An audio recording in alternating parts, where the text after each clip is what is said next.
Thank you so much. Yes, we as producing countries should pay closer attention to the market share of palm oil vis-a-vis other oils in a major market like Bangladesh.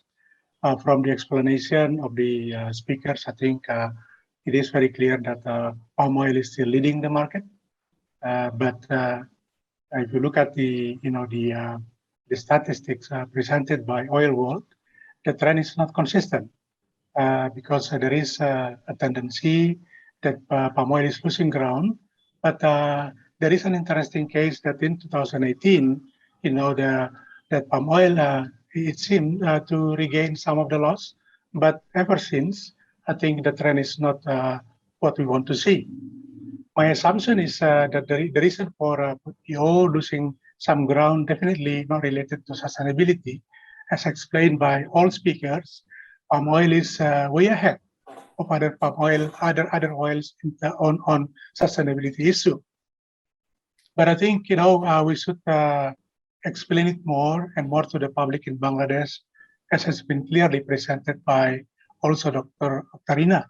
There are a lot of positive stories and perspective to share, and also I think we can also consider, Mr. Yes, that anti-helix approach can be applied in this case. Speakers, I think, have explained excellently in an excellent manner on some of the reasons why PO palm oil is losing the market from price to political issue. But I think the main question is now, what needs to be done individually, but preferably jointly by Indonesia and Malaysia to address this issue.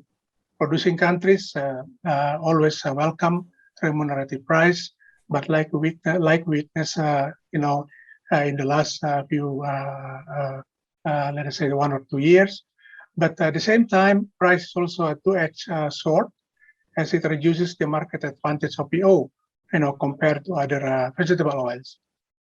What is interesting is that lately there has been also some discussion here in Indonesia. What is the ideal price for PO in order to retain or to improve its market share not only in Bangladesh but also in other countries. That said, it is worth to note that one lesson learned from our last webinar, our last discussion, was to advocate the advantages of palm oil, such as suggested by Mr. Alam, on perception issue in a more targeted, continuous and effective way in close cooperation with all stakeholders. Another suggestion, perhaps, since you asked me this question and also the participant, yes, perhaps, we would expect APCO, based on the important inputs and suggestions from our main speakers, to draft concrete actionable recommendations for CPOPC, to do in the future, in order to maintain or even to strengthen its market share in Bangladesh.